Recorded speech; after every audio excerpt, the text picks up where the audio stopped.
Hello guys, welcome back to Ragadi. Greater Israel project part 2. First episode లో మనం చాలా topics touch చేసినాము as always. So దాంట్లో raise అయిన ఇంట్రెస్టింగ్ క్వశ్చన్స్ ని ఈ రోజు ఎపిసోడ్ లో మనం కొన్ని అడ్రస్ చేసే ప్రయత్నం చేద్దాం. దాంట్లో అతి ముఖ్యమైన విషయం ఏంటంటే జెరూసలేం, మోనోథెయిస్టిక్ రిలీజియన్స్ యొక్క క్యాపిటల్ అనుకోవచ్చు ఒక విధంగా మనం జెరూసలేం ని. ఈ మూడు మతాలు అంటే జూడయిజం, క్రిస్టియానిటీ, ఇస్లాం చారిత్రాత్మకంగా జెరూసలేం ని పొలిటికల్లీ, రిలీజియస్లీ కంట్రోల్ చేయడానికి చూస్తూ వస్తున్నాయి. అండ్ ఈ రోజు కూడా ఆ ప్రాసెస్ నడుస్తూనే ఉన్నది. అండ్ జెరూసలేం అనేది గ్రేటర్ ఇజ్రాయెల్ ప్రాజెక్ట్ లో ఒక కీ ఎలిమెంట్. ఎందుకంటే greater Israel project world domination, pax Judaica ఏ సబ్జెక్ట్ లో తీసుకున్నా వాటన్నిటి క్యాపిటల్, సెంటర్ ఆఫ్ కంట్రోల్ జెరూసలేమే. సో జెరూసలేం అన్నది ఎందుకు important city? Greater Israel project లో లేకపోతే ఏబ్రహామిక్ రిలీజియన్స్ కి జెరూసలేం అన్నది ఎందుకు ఇంపార్టెంట్ సిటీ? ఈ ఆస్పెక్ట్స్ అన్ని మనం ఈ పార్ట్ 2 వీడియోలో తెలుసుకునేదానికి ప్రయత్నం చేద్దాం. అగైన్ హిస్టారికల్ బేసిస్ లో. సో మన ఫోకస్, ఎంఫసిస్ హిస్టరీ పైనే ఉంటది as always. So first part లో మనం ఏబ్రహామిక్ కవెనెంట్ చూసినాం. ఏ విధంగా జూస్ కి సంబంధించిన టెంపుల్ ని 2 సార్లు కూలగొట్టిర్రో చరిత్రలో చూసినాం. ఆ కూలగొట్టిన జాగలోనే అలక్సా మాస్క్ కట్టిర్రు అని మెన్షన్ చేసినాం. అండ్ ఇదంతా జరిగేది జెరూసలేం లో. So yes, part 2 Jerusalem. So part 1 లో మెన్షన్ చేసిన విధంగా జూయిష్ రెబెలియన్ ని, మతం ఆధారితంగా ఏదైతే రెబెలియన్ పుడుతుందో జూయిష్ పీపుల్ చేస్తుర్రో దాన్ని అణచివేయడానికి రోమన్ సామ్రాజ్యం వచ్చేసి యూదుల యొక్క టెంపుల్ ని కూల్చేస్తుంది. బట్ యాజ్ ఆల్వేస్ విప్లవం అనేది ఎప్పుడు కూడా అంత ఈజీగా చచ్చిపోదు. సో అరౌండ్ 132 కామన్ ఈరాలో బార్ కోక్బా అనే లీడర్, జూయిష్ లీడర్ కింద ఇంకొక కొత్త విప్లవం అనేది పుట్టడం స్టార్ట్ అవుతుంది. అండ్ ఈ విప్లవాన్ని కూడా రోమన్ సామ్రాజ్యం క్రష్ చేసేస్తుంది. అండ్ ఈసారి ఇంకా సిస్టమాటిక్ అండ్ డ్రాస్టిక్ స్టెప్స్ అనేది తీసుకుంటది. సో కంప్లీట్ గా జూయిష్ పీపుల్ ని జెరూసలేం నుండి బ్యాన్ చేయడం జరుగుతుంది. అండ్ ఈ కూల్ చేసిన సిటీని మళ్ళీ రీబిల్డ్ చేసి ఒక కొత్త రోమన్ కాలనీని జెరూసలేం లో బిల్డ్ చేస్తారు. అండ్ కొత్త పేరు పెడతారు, ఏలియా క్యాపిటోలినా. అండ్ ఈ ప్రాసెస్ కేవలం జెరూసలేంతో నాగదు, మొత్తం ప్రావిన్స్ పేరు మార్చేస్తారు. సో ఈ ప్రాంతం ఇజ్రాయెల్ లేదా జూడా నుండి సిరియా, పాలస్తీనా అని పిలువబడుతుంది. అండ్ ఈ పేరు స్పెసిఫిక్ గా జూయిష్ పీపుల్ ని ఈ ప్రాంతం నుండి వేరు చేయడానికి, జూయిష్ పీపుల్ ఐడెంటిటీ ఈ ప్రాంతం నుంచి డిసోసియేట్ చేయడానికి స్పెసిఫిక్ గా చేయబడుతుంది. ఇది యాక్సిడెంట్ కాదు, this was a specific deliberate plan. So 2వ శతాబ్దం వచ్చేసరికి, 2nd సెంచరీ కామన్ ఈరా వచ్చేసరికి జెరూసలేం అనేది జూయిష్ సిటీనే కాకుండా పోయింది. టెంపుల్ ప్లాట్ఫామ్ అనేది అట్లా శిథిలాల్లాగానే మిగిలిపోయింది. టెంపుల్ మౌంట్ అనే కొండ పైన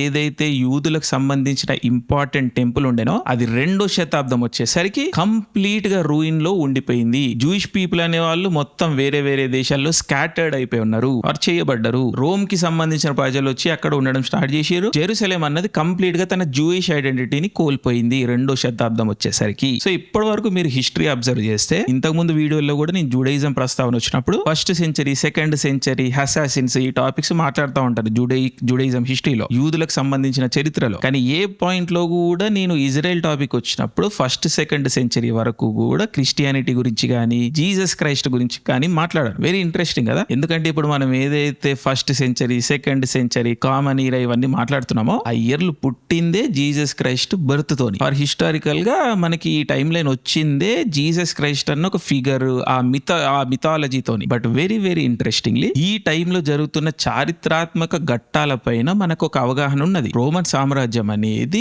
చాలా చాలా మెథాడికల్ గా వాళ్ళు రికార్డ్స్ అనేవి మెయింటైన్ చేస్తా వచ్చారు. అండ్ ఇజ్రాయెల్ లో జూయిష్ పీపుల్ చేసిన రెవల్యూషన్స్, లేకపోతే జూయిష్ పీపుల్ కి, అక్కడ ఉన్న జూయిష్ పీపుల్ కి రోమన్ సామ్రాజ్యానికి మధ్యలో జరిగే ఇంటరాక్షన్స్, ఎకనామిక్ ట్రాన్సాక్షన్స్, వీటన్నిటి గురించి చారిత్రాత్మకంగా చాలా ఇన్ఫర్మేషన్ ఉన్నది మనకి. This time was very well documented. But అయినప్పటికీ కూడా రియల్ హిస్టారికల్ రికార్డ్స్ లో జీసస్ క్రైస్ట్ అన్న ఒక ఫిగర్ ఇంపాక్ట్ అన్నది పెద్దగా కనబడదు. సో దీని మీద చాలా అకాడమిక్ డిస్కషన్, డిబేట్ అన్నది ఎప్పటికీ జరుగుతూ ఉంటది. ఆఫ్ కోర్స్ క్రిస్టియన్ ట్రెడిషన్ ఇదే గాస్పెల్ ట్రూత్ లాగా నమ్ముతారు. సో ఈ వ్యత్యాసం అన్నది ఇంపార్టెంట్, ఇది మనం గుర్తుపెట్టుకోవాలి. బట్ 2nd సెంచరీ వరకు కూడా ఇజ్రాయెల్ ప్రాంతంలో, ముఖ్యంగా జెరూసలేం ప్రాంతంలో Jesus Christ impact real historical records లో పెద్దగా కనబడదు. ఒకవేళ రియల్ గా ఆన్ గ్రౌండ్ ఇంపాక్ట్ ఉండొచ్చు, బట్ హిస్టారికల్ రికార్డ్స్ లో ఆ స్కేల్ ఆఫ్ ఇంపాక్ట్ అనేది పెద్దగా కనబడదు. ఎందుకంటే జెరూసలేంలో ఆ టైంలో చాలా మంది ప్రీచర్స్ ఉండేవాళ్ళు, చాలా మందిని క్రూసిఫై కూడా చేసిరు. క్రిస్టియన్ ట్రెడిషన్ ప్రకారం జీసస్ క్రైస్ట్ ఎందుకు ఇంపార్టెంట్ ఫిగర్ అయిపోతాడంటే, రెజరెక్షన్ అన్న ఒక కాన్సెప్ట్ ద్వారా చాలా మంది ప్రీచర్లు చంపబడ్డప్పటికీ కూడా జీసస్ క్రైస్టే రిజరెక్ట్ అవుతాడు, అంటే 3వ రోజు మళ్ళీ లేచి బయటకు వస్తాడు. ఇది క్రిస్టియన్ ట్రెడిషన్, క్రిస్టియన్స్ ఇదే వాస్తవం అని నమ్ముతారు. సో ఇది బిలీఫ్, రిలీజియస్ టాపిక్ కిందకి వస్తుంది. సో జీసస్ క్రైస్ట్ పుట్టుకతోని యూదుడైనప్పటికీ కూడా క్రిస్టియానిటీ అనే మతము, మోనోథెయిస్టిక్ మతము జీసస్ క్రైస్ట్ టీచింగ్స్ ద్వారా వచ్చింది. బట్ క్రిస్టియానిటీ ఇంపాక్ట్ మనకి హిస్టారికల్ రికార్డ్స్ లో 2nd సెంచరీ సెంచరీ వరకు కూడా పెద్దగా కనబడదు, సిగ్నిఫికెంట్ ఇంపాక్ట్ అనేది తెలియదు ఇజ్రాయెల్ హిస్టరీలో లేదా జెరూసలేం హిస్టరీలో మనం చూసుకున్నప్పుడు. రోమన్ రికార్డ్స్ లో కూడా ఇదే విధంగా ఉంటుంది. అండ్ ఇక్కడ ఒక important information, kingdom of Judah, Judea, Israel ఇవన్నీ కూడా ఒక ప్రాంతం యొక్క పేర్లే. మన పర్పసెస్ కోసం నేను సింపుల్ గా ఉంటదని చెప్పేసి మీకు ఇజ్రాయెల్ అని వాడుతున్నాను, బట్ హిస్టారికల్ కాంటెక్స్ట్ లో జూడేయా, జూడా అన్న పదాలు వస్తూ ఉంటాయి. జూయిష్ పీపుల్ యొక్క ల్యాండ్. ఓకే, సో ఇప్పుడు క్రిస్టియన్ ట్రెడిషన్ ప్రకారం రోమన్ జుడేయాలో అరౌండ్ 30 కామన్ ఈరాలో a Jewish teacher from Galilee is crucified. తన పేరే Jesus of Nazareth. So Jesus Christ పుట్టుకతోని జూయిష్ పర్సన్, ఒక యూదుడు. తన ఎర్లీ ఫాలోవర్స్, అడాప్టర్స్ కూడా యూదులే. సో ఇందాక చెప్పినట్టు జీసస్ క్రైస్ట్ రిజరెక్ట్ అయిండు, ఈ రోజ్ ఫ్రమ్ ద డెడ్ అనేది క్రిస్టియన్ ట్రెడిషన్. సో ఈ జీసస్ క్రైస్ట్ ట్రెడిషన్ ఏదైతే ఈ రోజు క్రిస్టియానిటీగా పిలువబడుతుందో, ఈ ట్రెడిషన్ జుడేయిజం లోంచి పుట్టినప్పటికీ కూడా, యూదుల నుంచి పుట్టినప్పటికీ కూడా ఈ ట్రెడిషన్ కి టెంపుల్ అవసరం అనేది ఉండదు. ఇది చాలా చాలా చాలా చాలా ఇంపార్టెంట్ పాయింట్. కొంచెం వినడానికి, అర్థం చేసుకోవడానికి ప్రయత్నించండి. అదేంటంటే యూదులకి టెంపుల్ అనేది చాలా చాలా ఇంపార్టెంట్ అవసరం. ఎందుకంటే వాళ్ళ ట్రెడిషన్ ప్రకారం వాళ్ళు కొన్ని సాక్రిఫైస్లు అనేవి చేస్తూ ఉండాలి దేవుడికి. ఆ టెంపుల్లో వెళ్ళి ఆల్టర్ దగ్గర వీళ్ళు సాక్రిఫైస్లు చేస్తూ ఉంటారు, ఒక పూజా పద్ధతి అనేది ఫాలో అవుతూ ఉంటారు. సో ఒక్కసారి టెంపుల్ అనేది డిస్ట్రాయ్ అయిపోయేసరికి ఆ ట్రెడిషన్ అనేది బ్రేక్ అవుతుంది. యూదులు అనే వాళ్ళు ఆ టెంపుల్ ప్రాంతం నుంచి, జూడా నుంచి, జెరూసలేం నుంచి ఎలగొట్టబడతారు. సో ఆ తర్వాత 2000 సంవత్సరాల పాటు జూయిష్ పీపుల్ మళ్ళీ జెరూసలేం కి వాపస్ పోవాలి, టెంపుల్ ని రీకన్స్ట్రక్ట్ చేయాలి అన్నది వాళ్ళ లార్జర్ రిలీజియస్ అజెండా, లేకపోతే గోల్. ఎందుకంటే యూదులందరూ, ప్రపంచంలోని యూదులందరూ మళ్ళీ జెరూసలేంకి వచ్చి అక్కడ టెంపుల్ అనేది రీకన్స్ట్రక్ట్ చేసినప్పుడు వాళ్ళ జడ్జిమెంట్ డే వస్తుంది, వాళ్ళకి పాప విముక్తి అనేది జరుగుతుంది అని వాళ్ళు నమ్ముతారు. సో జూయిష్ ట్రెడిషన్ కి టెంపుల్ అనేది ఇంపార్టెంట్, చాలా చాలా ఇంపార్టెంట్, కార్నర్ స్టోన్ అనుకోవచ్చు. క్రిస్టియానిటీ అనే ట్రెడిషన్ లో, జీసస్ క్రైస్ట్ ట్రెడిషన్ లో ఈ ఫాలోవర్స్ ఏం నమ్ముతారు, ఇంకా ఫర్దర్ గా సాక్రిఫైజ్లు ఇవ్వాల్సిన అవసరం లేదు. ఎందుకంటే దేవుడే తన బిడ్డని సాక్రిఫైస్ ఇచ్చేసిండు, అల్టిమేట్ సాక్రిఫైస్ అనేది జరిగిపోయింది. సో జీసస్ క్రైస్ట్ రిజరెక్షన్ నుండి, ఆ పాయింట్ నుండి ఇంకా సాక్రిఫైజ్లు ఇవ్వాల్సిన పని లేదు కాబట్టి టెంపుల్ అవసరం లేదు. జీసస్ క్రైస్ట్ సాక్రిఫైజే అల్టిమేట్ ట్రూత్. సో ఆ ట్రూత్ ని బిలీవ్ చేస్తే, ఆ నిజాన్ని బిలీవ్ చేస్తే క్రిస్టియానిటీ ట్రెడిషన్ యొక్క ఫౌండింగ్ ప్రిన్సిపల్ అయిపోతుంది, ఫౌండేషనల్ బిలీఫ్ అయిపోతుంది. సో ఈ టెక్నికాలిటీ అనేది జూడేయిజం క్రిస్టియానిటీ యొక్క కాన్ఫ్లిక్ట్ పాయింట్ అయిపోతుంది. ఎందుకంటే టెంపుల్ అనేది మళ్ళీ రీకన్స్ట్రక్ట్ చేసినప్పుడు జీసస్ క్రైస్ట్ సాక్రిఫైస్ అన్నది ఏదో లెవెల్లో క్వశ్చన్ లోకి వచ్చినట్టే అని చాలా మంది క్రిస్టియన్స్ బిలీవ్ చేస్తారు. సో ఈ పాయింట్ అనేది, ఈ కాన్ఫ్లిక్ట్ అనేది, ఈ థియలాజికల్ కాన్ఫ్లిక్ట్ అనేది, ఈ రిలీజియస్ కాన్ఫ్లిక్ట్ అనేది ఈ రోజు కూడా ఎఫెక్ట్ చేస్తూ ఉంటది జియో పాలిటిక్స్ ని. ఈ టాపిక్ మనం ఈ రోజు ఇజ్రాయెల్ అమెరికా రిలేషన్షిప్స్ లో, ఇజ్రాయెల్ మిడిల్ ఈస్ట్ రిలేషన్షిప్స్ లో కూడా చూస్తూ ఉంటాం. ఈ టాపిక్ ని మనం డీటెయిల్ గా ఫర్దర్ ఎపిసోడ్స్ లో డిస్కస్ చేద్దాం. బట్ ఇది గుర్తుపెట్టుకోండి, యూదులకి టెంపుల్ అనేది ఎందుకు అవసరం, క్రిస్టియన్స్ కి టెంపుల్ అనేది ఎందుకు అవసరం లేదు, మూడో టెంపుల్ అనేది కట్టడం వల్ల క్రిస్టియన్ ట్రెడిషన్ అనేది క్వశ్చన్ లోకి వస్తుంది అని ఎందుకు కొంతమంది క్రిస్టియన్స్ బిలీవ్ చేస్తారు. ఇది ఇంపార్టెంట్ విషయం. ఇది అట్లనే మీరు గుర్తుపెట్టుకోండి, హోల్డ్ చేసుకోండి. దీని ఎక్స్ప్లెనేషన్స్ ఇచ్చే మేరకు మనం ఫర్దర్ ఎపిసోడ్స్ లో ఇద్దాం. యూదులకు సంబంధించిన ఒక చిన్న గ్రూప్ నుండే జీసస్ క్రైస్ట్ ట్రెడిషన్ అన్నది పుట్టింది. అఫ్ కోర్స్ ఒక 2-3 సెంచరీస్ తర్వాత క్రిస్టియానిటీ, జూడేయిజం ఒకటి కాదు అన్న డిస్టింక్షన్ అన్నది డెవలప్ అవుతా వచ్చింది. ఎందుకంటే ఎర్లీ చర్చెస్ అనేవి పుట్టడం స్టార్ట్ అయినాయి.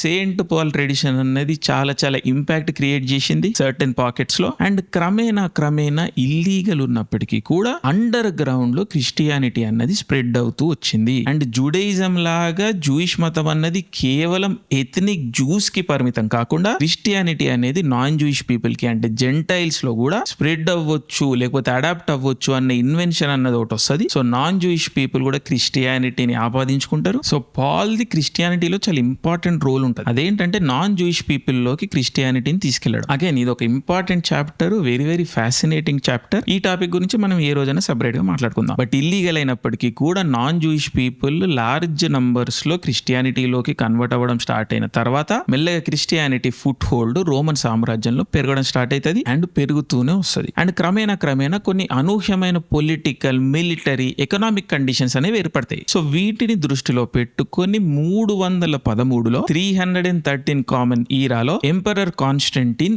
ఈడిక్ట్ ఆఫ్ మిలాన్ ని ఇష్యూ చేస్తాడు. దీని ప్రకారం క్రిస్టియానిటీని టాలరేట్ చెయ్యాలి అన్న ఒక డెసిషన్ కి వస్తుంది రోమన్ సామ్రాజ్యం. సో ఒక విధంగా క్రిస్టియానిటీ అనేది లీగల్ అయిపోతుంది రోమన్ సామ్రాజ్యంలో. సో ఇలా నడుస్తున్న టైంలో 326 కామన్ ఈరాలో ఎంపరర్ కాన్స్టంటిన్ యొక్క మదర్ హెలెనా జెరూసలేం పిల్గ్రిమేజ్ కి వెళ్తది. అక్కడ తను యేసు క్రూసిఫిక్సేషన్ జాగని కనిపెడుతుంది ఆర్ గుర్తిస్తుంది అని కూడా క్రిస్టియన్ ట్రెడిషన్ చెప్తుంది. అండ్ ట్రూ క్రాస్ ని కూడా డిస్కవర్ చేసింది అని క్రిస్టియన్ ట్రెడిషన్ చెప్తాది. Again this is religious tradition. So ఈ జాగాలోనే ఎంపరర్ కాన్స్టంటీన్ ఒక చర్చిని కూడా కట్టిస్తాడు. సో ఇది టర్నింగ్ పాయింట్ అయిపోతుంది. ఏ రోమన్ సామ్రాజ్యం అయితే జెరూసలేం ని జూయిష్ సిటీ లాగా కాకుండా చేసిందో, 200 సంవత్సరాల పాటు తన ఐడెంటిటీని కప్పడానికి చూసిందో లేదా మార్చడానికి చూసిందో, సడన్ గా 4వ శతాబ్దంలో జెరూసలేం అనేది క్రిస్టియన్ సిటీ అయిపోతుంది. క్రిస్టియన్ పిల్గ్రిమేజ్ సిటీ అయిపోతుంది. చర్చిలతో నిండిపోతుంది. అండ్ ఆ పాయింట్ నుండి ఒక గొప్ప బైజాంటిన్ క్రిస్టియన్ సిటీ లాగా పేరొందుతుంది. అండ్ ఇక్కడ ఇంపార్టెంట్ విషయం ఏంటి, ఈ మొత్తం ప్రాసెస్ లో క్రిస్టియన్స్ ఆ కూలిపోయిన టెంపుల్ ని అలాగనే వదిలేస్తారు. యూదుల టెంపుల్ ఏదైతే కూలిపోయి ఉందో జెరూసలేంలో, ఆ సైట్ ని 300 ఇయర్స్ పాటు క్రిస్టియన్స్ టచ్ చేయరు,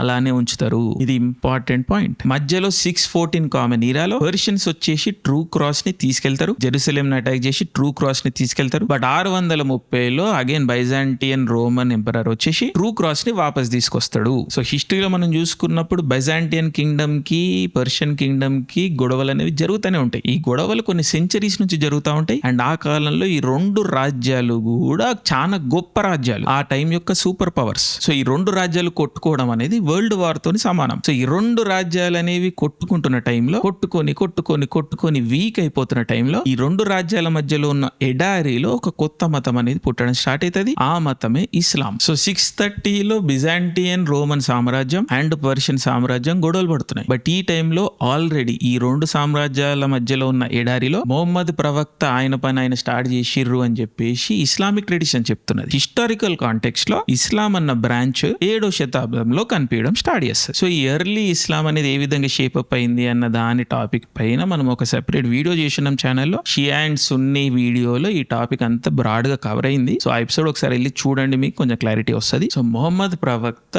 మక్కా నుండి మదీనాకి వెళ్ళినప్పుడు మదీనాలో ఆల్రెడీ చాలా మంది జూయిష్ పీపుల్ ఉండేవాళ్ళు. అండ్ ఆ జూయిష్ పీపుల్ జెరూసలేం సైడ్ తిరిగి టెంపుల్ డైరెక్షన్ లో వాళ్ళు ప్రే చేసేవాళ్ళు. సో ఇస్లాం అనేది ఇదే ఏబ్రహామిక్ ట్రెడిషన్ లో వస్తుంది. కాబట్టి ఏబ్రహామిక్ ట్రెడిషన్ అంటే జూడయిజం, క్రిస్టియానిటీ, ఇస్లాం, ఈ 3 మతాలు కూడా వాళ్ళ మూలాల్ని ఏబ్రహీం నుంచి తీసుకుంటాయి. అందుకని ఈ మతాలన్నీ ఏబ్రహామిక్ మతాలు అంటారు. సో ఈ కాన్సెప్ట్ ని ఎర్లీ ఇస్లామిక్ ట్రెడిషన్స్ కూడా గుర్తించినాయి. సో అందుకని మొహమ్మద్ ప్రవక్త టైంలో ఇనిషియల్ గా ముస్లిమ్స్ కూడా జెరూసలేం డైరెక్షన్ లోనే వాళ్ళ ప్రేయర్ ని ఆఫర్ ఇచ్చేవాళ్ళు.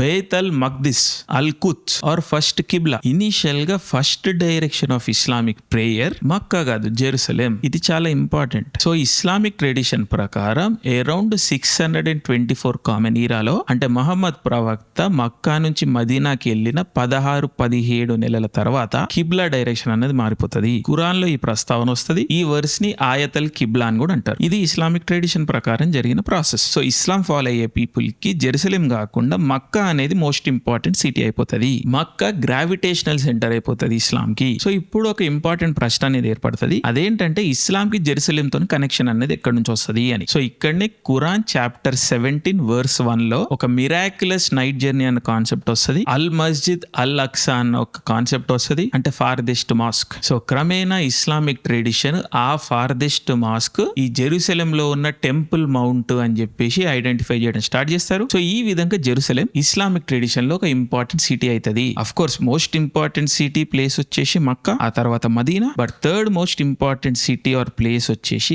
అల్ Aqsa mosque in Jerusalem. So around 637 common ఈరాలో 2వ క్యాలిఫ్ ఉమర్ జెరూసలేం పైన అటాక్ చేసి కాంకర్ చేస్తారు. అగైన్ ఈ క్యాలిఫ్ల ప్రస్తావన మనం షియా అండ్ సున్నీ వీడియోలో డీటెయిల్ లో చేసినాము. సో ఆ వీడియో ఒకసారి చూస్తే మీకు ఈ కాన్సెప్ట్ అంతా క్లియర్ గా అర్థమవుతుంది. సో ఒక్కసారి జెరూసలేం లోకి ముస్లిమ్స్ ఎంటర్ అయిన తర్వాత ఏ జాగ అయితే గత 6 శతాబ్దాలుగా ఖాళీగా ఉందో, రూయిన్స్ లో ఉందో, ఆ జాగానే ముస్లిమ్స్ రీక్లెయిమ్ చేసుకుంటారు. హోలీ సైట్ లాగా అక్కడ ప్రేయర్ ఆఫర్ చేయడం స్టార్ట్ చేస్తారు. సో ఈ జాగలోనే first dome of the rock కడతారు. క్రమేణా ఎర్లీ 8th సెంచరీ వచ్చే టైంకి ఇక్కడ ఒక ప్రాపర్ మాస్క్ మస్జిద్ అనేది కడతారు. అదే అల్ అక్సా మాస్క్. ఇదంతా ఇస్లామిక్ ట్రెడిషన్. ఇప్పుడు మనం కొంచెం history side of the things చూసుకుంటే ఈ డోమ్ ఆఫ్ ద రాక్ లో some of the earliest Arabic inscriptions అనేవి కూడా ఉంటాయి. సో ఆ విధంగా ఇది ఒక ఇంపార్టెంట్ అరబిక్ సెంటర్ కూడా. సో ఏ జాగ అయితే యూదులకి అత్యంత పవిత్రమైన జాగనో ఆ జాగని రోమన్ సామ్రాజ్యం వచ్చేసి కూలగొడుతుంది. తర్వాత అదే రోమన్ సామ్రాజ్యం క్రిస్టియన్ సామ్రాజ్యం అవుతుంది. అండ్ ఈ ప్రాసెస్ లో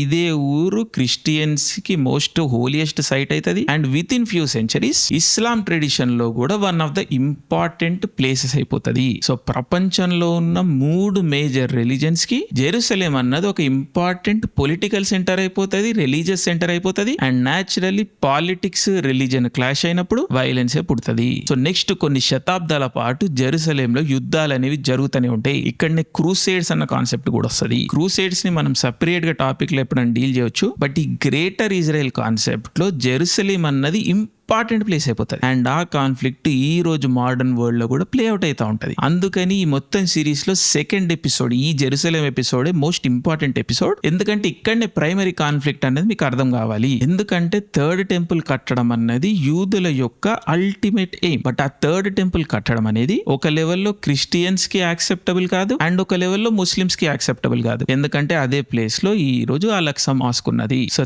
థర్డ్ టెంపుల్ కట్టడం అన్నది చాలా చాలా చాలా చాలా సెన్సిటివ్ మ్యాటర్ అయిపోయింది ఈ రోజు. ఇది ఈ రోజు one of the most important factors. ఈ రోజు చాలా గొడవలు జరగడానికి ముఖ్య కారణం కూడా ఇదే. సో ఈ కాన్సెప్ట్ మీకు అర్థం చేపియడమే ఈ ఎపిసోడ్ యొక్క ముఖ్య ఉద్దేశం. మన ఛానల్ పర్పస్ కాంప్లెక్స్ విషయాల్ని సింపుల్ గా సరళమైన భాషలో ఎక్స్ప్లెయిన్ చేయడమే. ఎడ్యుకేషన్, ప్యూర్లీ ఎడ్యుకేషన్ పర్పసెస్ కోసమే. సో ఈ కాన్సెప్ట్లు అర్థమైతేనే మీకు మోడర్న్ కాన్ఫ్లిక్ట్లు, మోడర్న్ లీడర్ల యొక్క ఇంటెన్షన్లు అనేవి అర్థమైతే ఈ రోజు యుద్ధం ఏ బేసిస్ మీద జరుగుతుందో కూడా అర్థమవుతుంది. అఫ్ కోర్స్ వేరే ఫ్యాక్టర్స్ కూడా ఉంటాయి, but origin of the conflict is very important. So మీకు అర్థమైందని అనుకుంటున్నాను. So this is the episode 2 in the greater Israel project series part 2 Jerusalem. As always episode last లో కల్టౌలస్ కి షౌట్ అవుట్. సో ఈ రోజు మన కల్టౌలస్ వచ్చేసి act dimensions, Anantham, Yashaswi, hi Yashaswi, Padmashri advertising, free cons 1 to 3. So forever grateful to our members, అదే విధంగా మన subscribers. మా ఎఫర్ట్స్ కనుక మీకు నచ్చితే వీడియోని లైక్ చేయండి, షేర్ చేయండి, కింద కామెంట్ చేయండి ఏమైనా ఇంప్రూవ్మెంట్స్ ఉంటే. So as always nothing but love. Thank you. జై హింద్.